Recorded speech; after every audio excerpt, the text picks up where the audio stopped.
was asking you about the message that is top of mind for you going into the business gatherings, the business summit this weekend. Well, first of all, can you hear me now? I can hear you clearly, sir. Yes, first of all, I think the first thing to say, it's a very important event. As you say, it's important that the BRICS Summit is held here in our country, the African continent. First, a physical meeting after the COVID, and at a time when really geopolitically there are so many complex issues, be they political or trade, and also at a time when Africa is charting a new path in terms of the African continental free trade area. So it's a very, very opportune moment. Mm-hmm. And I think what South Africa has to do, and I think South Africa is ready to do, is really to make sure that we can demonstrate at the end of this summit that being a member of BRICS, being part of this family, does benefit South Africans, and more importantly, does benefit the African continent. I think you've referred to the war in Ukraine, you've referred to tensions between one of the BRICS members, China and the US, major geopolitical issues, major trade decisions that need to be taken in terms of facilitating multilateral trade, and all those things I think will be on the agenda. So I think it's going to be a very, very significant summit. You mentioned Washington and you mentioned China. That relationship has been complicated for years. It blows hot and cold. Sanctions, if you will, trade tariffs have gone back and forth, especially in recent years. They're on and off.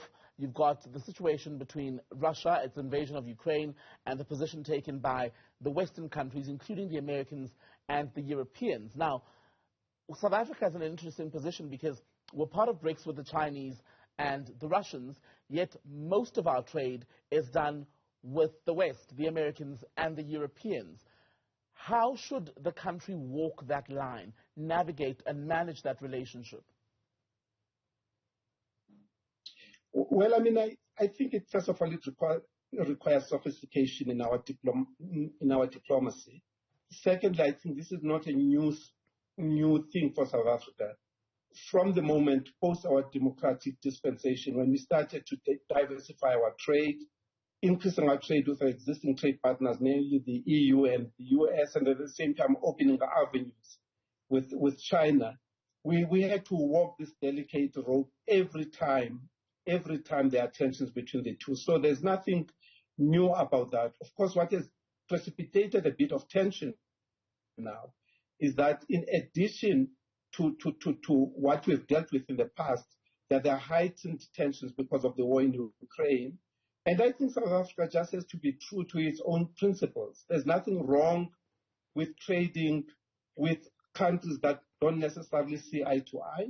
I think South Africa has to maintain, grow our trade relationship with the West, namely Europe and the US, which is why I think we're putting such significant investment into AGOA. But simultaneously, all countries do this. We have to recognize that the world is changing. There are avenues that are opening up in the East. There are major avenues opening up in the developing world.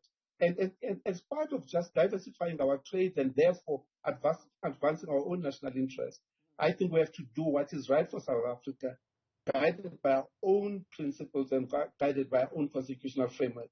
When all is said and done, all countries take decisions that act in the best interest of their citizens, and South Africa has to do the same. We are at times going to be caught up, needless to say, in the tension that exists amongst adversaries that we may be trading with. But that's why I say all it needs is that we remain firm to our principal positions, and at the same time, we become a bit far much more sophisticated in terms of our diplomatic practice. I'd like to talk to you about countries doing what's in the best interest, especially of their citizens. In the context that we are in, South Africans are sitting, just as we heard yesterday, millions of people still without employment. Many have, in fact, given up hope of ever finding a job in present-day South Africa. Those who work are unable to afford basics such as food, homes, electricity. All of that is a problem. So for someone in that situation who's watching tonight, there's a big so what question about the BRICS gathering. What will it do for them?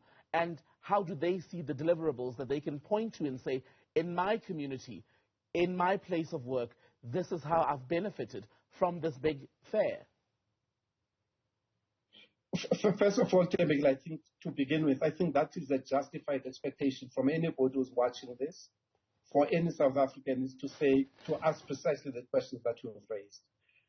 The important thing here is that, and that is the challenge of leadership, all these leaders that will be meeting, whether they're civil society leaders, political leaders, or business leaders, they have to recognize that that's precisely the burning question for many people. And therefore, at the end of this summit, must be able to justify what this was all about. Now, my sense, as a member of the BRICS Business Council and having interacted a lot with both DERCO, the presidency, and the GTI, I think South Africa is ready. I think South Africa is very clear about what it was to achieve. With respect to the BRICS countries, it's been very clear to us that what we need to do is to build on the significant increase in bilateral trade between South Africa and each of the BRICS countries, particularly China and India, to be more precise.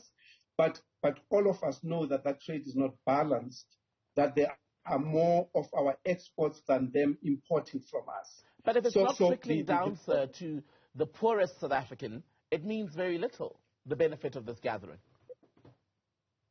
If it doesn't, that would be a justified comment, but I'm actually arguing that the structure of the program recognizes that what we need to do is, as part of balancing that trade, is to encourage business people from these countries to invest in South Africa and see South Africa and the rest of the continent not as a place for charitable acts. They must actually see that there are real opportunities. And I think the program, for example, there were buying missions that have been organized that way in all the provinces between the 13th and the 18th. We're now meeting starting on Saturday in Gallagher Estate, made exhibitions, exposure of the business people from these countries, pairing business people from these countries with business people here who actually need the investment and want to partner with them. That's what we need to do at the end of the day. We need to encourage far much more investment into our economy, more exports out of our economy, create more jobs. That's the only way we can answer the call, which is a legitimate call and a legitimate expectation from South Africa. Dr. Ayanda Ntsaluba, member of the South African chapter of the BRICS Business Council. Thank you so much for your time tonight, sir.